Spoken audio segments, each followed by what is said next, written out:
It's so nice to just be coastering through life.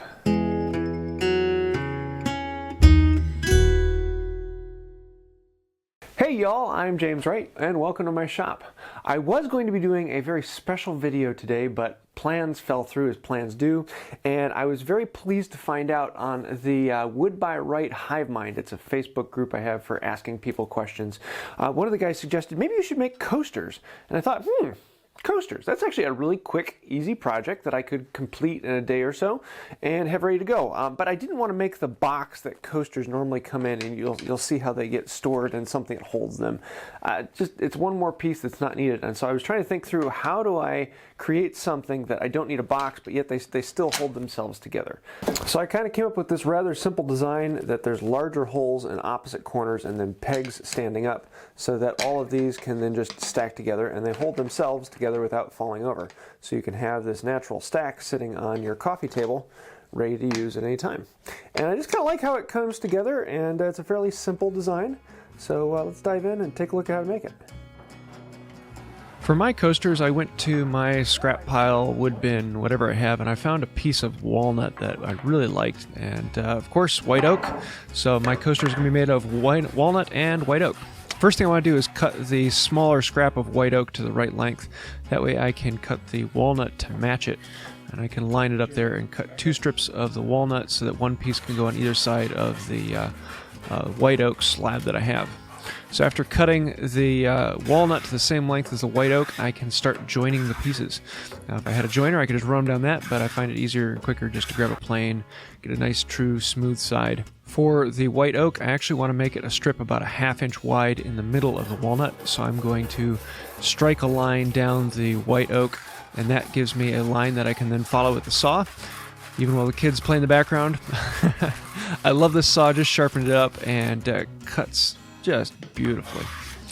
Now I can smooth off the saw marks on both sides of that and then continue the jointing to make sure that everything fits together between the 2 pieces of walnut and the 1 piece of white oak. And now I have a strip running down the middle. A bit of glue and we can squeeze this all together, and it's basically ready for all the rest of the work. I just got to let it sit overnight and we'll be ready to go. I love using these wooden beam clamps. I have a video on making them with another friend of mine, and they just make woodworking so much more fun. The next day I can come back and smooth out that piece of white oak that was a little bit thicker. These are about 5/4 thick, and I wanted to take them down to about 4/4 before resawing them. After smoothing them out generally, I then can do a second rip because I don't want to have a really wide coaster that's about 6 inches wide. I only want to be about 4 inches wide. So I'm going to cut off some of the walnut so that the white oak is now off center, just a little bit more artistic. I kind of like it that way. I know a lot of people would prefer to have the strip right down the middle, but hey, when you make yours, you can do whatever you want. And I just love this saw. It rips beautifully, cuts nicely, and leaves it with a fairly nice edge. But this is my favorite saw. This is a frame saw, kind of cut off of one in Roubeau's workbench. I made it a while ago, and I love working with this thing. It just cuts so smoothly and so nicely, and it's very easy to control. Perfect for resawing, especially something like this that's only 4 inches wide. The resawing actually goes fairly quickly. And if you want to see me doing this in full speed, you can watch it on my Facebook channel and see the whole thing going. After that, we can take it over to the planing stop and smooth off one side on each piece. Once I have one side smooth and flat, I can use that as a reference side to then make a mark off of how thick I want this to be. It's slightly over a 1/4 inch thick. I'll basically find the thinnest point in the board and set the marking gauge at that mark. Then put them back on the planing stop and plane down the second side to that line that I drew. Basically just like flattening a board, because we are flattening a board, just making it to the line. I love these bicolor curls. Fantastic. It just makes everything so much fun.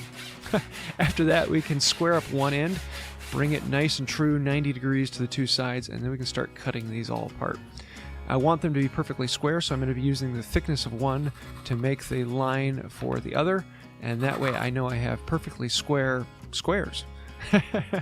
Before putting in the pegs in the side, I want to pre-drill a hole and test it with the dowel I'm going to be using. I have this 3/8 black walnut dowel that I used for the saw vise. I'll be making a mark in 3/8 from each side and crossing those there, putting an owl in to mark the hole, and then I can drill a 3/8 hole in each of the corners. Now I'm only going to be drawing these in the opposite corners, so 2 opposite corners get the 3/8, and then the other 2 opposite corners will get a 1/2-inch hole drilled through them. This way the 3/8 ones will have a pin, and the 1/2-inch ones are what house the pins when you turn them 90 degrees. It'll make more sense in a little bit here. But after drilling all the 3/8 holes, then I can drill the other 2 1/2-inch holes all the way through the stack, making sure they're nice and square vertically. Then I can take it over to the shooting board and clean up all 4 sides on each one of these, making sure they're square, nice and clean, and ready for finish. I'll chamfer all of the edges on all 4 edges on both sides, 8 corners total.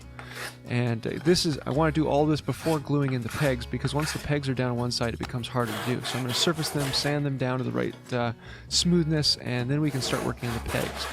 This is a 3/8 black walnut dowel, and I really like using this dowel. It's very easy to work with. It's a nice and smooth dowel. Then I can sand them off, round off the edges, flatten the end, and make one end of the dowel look good. I don't care about the other end. I'm going to be cutting that off. I just want one end of the dowel to be nice. This will be what is sticking up.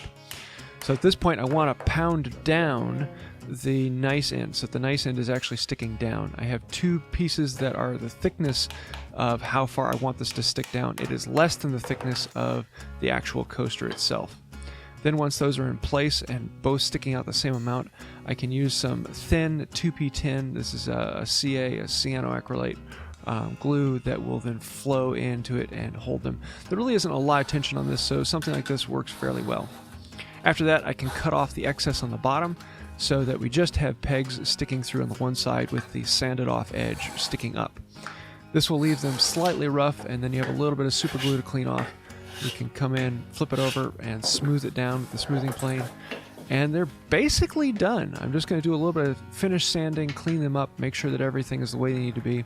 You can see how they stack together, and they each rotate 90 degrees and can continually lock together without a need of any box. Now on to the fun part, boiled linseed oil. I know a lot of people are like, you're going to finish them with boiled linseed oil? Yes, because boiled linseed oil really brings out the color more than anything else, and especially with this black walnut, the color that it brings out is fantastic. The white oak in there too, I just like how it comes out. But it's not a protective finish, and with having coasters and moisture on these, I do want to put a poly finish on them. I'm going to use this wipe-on poly that I mixed up earlier, and I'm going to do 6 coats total on these. Nice, good film finish in between any of the even and odd coats. After any even coat, before any odd coat, I'm going to give them light sanding and basically have them really nice, smooth, and shiny, and ready for years and years of use. So I want to thank Russell from the Wood by Wright Hive Mind. Thanks for the great idea. I am looking forward to either using or giving these away. I haven't quite decided what I want to do with them. I will have plans for these on my website. They'll be free download. It's basically just a sheet with dimensions and hole sizes and things like that, so you can actually take a look at that. And if some of you really want to get in depth and see this in full detail, I've recorded everything I did on this on the Facebook page, Wood by Wright Facebook page, where I actually went through and did a real-time video talking with people who were live watching it and built these live on the Facebook page. So if you want to see that, there are links to those videos as well down below, and I think I'm going to be doing more live builds like that in the future. So if that's something you'd like to see, go check that out. I do want to say thank you to everyone on Patreon and now on the Wood by Wright Hive Mind group on Facebook. You guys are making this channel better, and I'm loving it. I'm looking forward to where we're going in the future. If you'd like to find out more about that and help out, you can click the link right down here. Also, you can subscribe and see my second channel where I have some other behind-the-scenes footage and things like that. So that's about it for today. Until next time, have a wonderful day.